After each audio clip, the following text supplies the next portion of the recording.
Pagkatapos nito, usap ko po sa inyo. Noong habang ibinabalik ni na Sir Paul sa box ang mga parcel ni Lola Beth, may pakiusap si Sir Paul Jan Stock Vlog, ang inyong lingkod, muling nagbabalik upang magbigay mixing reaction video.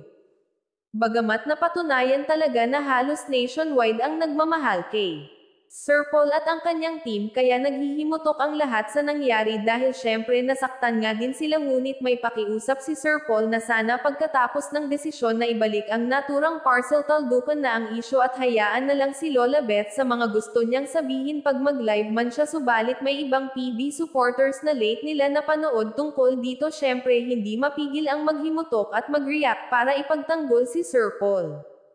Nanahimik na ang both side, Sir Paul at Lola Beth, pero parang lumalala dahil ang iba tulad ko for views at iba naman gumagawa na ng kwento para nga magka-views.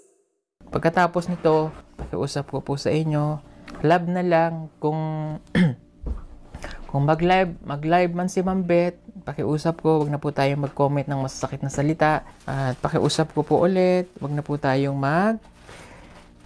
comment ng mga negative pa, ha? Love na lang, love. Ano po? Peace.